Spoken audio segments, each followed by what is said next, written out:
Hi, Roger Magulis here with Jeremy Rader, a Senior Director of Datacentric Solutions at Intel. Welcome. Thank you.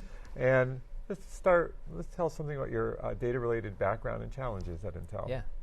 Yeah, so I've been at Intel for quite a while, about a little over 22 years. A big chunk of that was in the Intel IT organization. And inside of that role, we were focusing a lot on how we could restructure, at the time, business intelligence and advanced analytics to get more value for our customers, which were, at this case, our internal partners and business groups. And so, doing that, it's a big shift for the company, trying to move from, kind of more of that at tail end of the conversation for analytics to make that the forefront of the dialogue. So, that takes a long time when it's a 100,000 person company. But ultimately, really shaping that through the types of things we were delivering, we were able to kind of retune the company. Yeah.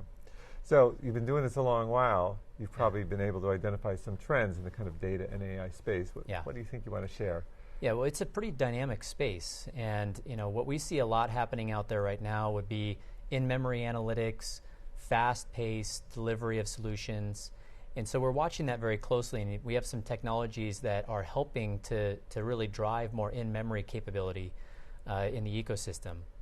I also think that containerization and portability are becoming a really important trend. People don't want to get locked into any one architecture or one technology. They want to be able to develop something and move it from place to place depending on what is most important for them at that time. So I think that multi-cloud, portability, containerization strategy is a really important trend for us to watch and something that we definitely are looking at how we can shape that again with our technologies. I'd say the last one is this kind of merging of different things, HPC and AI, or big data and AI, or your ERP and AI. It's really starting to bring all these advanced capabilities more integrated into the things that we've been doing for decades. Right.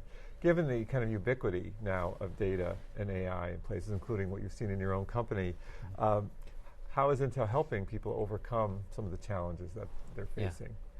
Yeah, so we've been on this shift from this PC-centric company to a data-centric company.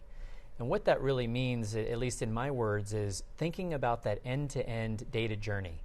Everything from how you ingest from the edge all the way through to how you deliver that to a customer and ultimately even archive that data.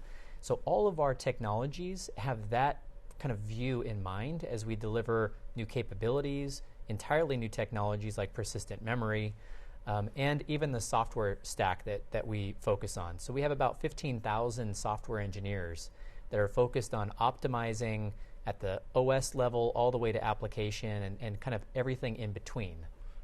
So in this way, your role is helping on the kind of server side. How else is Intel helping folks deal with analytics and data?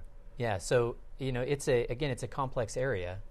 And if you don't know how to get started in this space or you're struggling to get started, one thing that we do is we try and pull these different capabilities, this different portfolio that Intel has together into more of an end-to-end architecture that somebody could actually pick up and leverage and get the kind of value expectations out of it that we've already tested and we've already evaluated with our partners. And so a big part of what we're trying to do is that easy button, right? How can we help somebody more readily go from I need something to I've actually put it into production and I'm using it? Great. You've been in it a while, at events, where you get a lot of information from it. Is there kind of like one kind of key message or insight you'd really like to communicate to the kind of audience who's interested in these topics? Yeah, absolutely. Intel's been around a long time, obviously, and we are going through this transition to data-centric. That said, I think there's still a lot of people that think of us as the silicon guys, right? You provide the silicon that goes into the hardware, and that's kind of where it stops. I think the big message is we have this army of resources out there working with the ecosystem partners to optimize the best of those new software technologies with our hardware portfolio and really bring that together in a way where we can get the most new innovation, the most value into the ability to move more and process and store more data. And so I think that message of think of Intel beyond that just silicon provider and realize that we're on this journey too. We're going through it internally. We understand what our customers are going through, and it's a good chance to leverage a bit more of the Intel position in helping to evaluate how we could overcome some of the challenges in this space. Sure. Is there a kind of a cultural challenge that you see coming out of this? I mean, we're talking about a lot of technical things, but you've had your own challenges as a company, and I'm sure the people you talk to. Absolutely, yeah.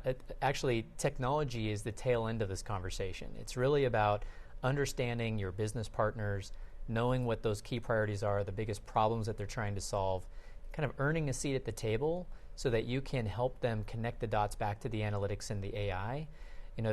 At this point, you can't just show up with great new solutions. They need to know that you're in it with them and really prioritizing those key things that are going to help them accelerate in their domains. So I would say that trend or that capability of know the business, the technology is great, you got to have that too, but it's really about using that as a part of this bigger story. Great. Well, thanks today for your time. Thank you.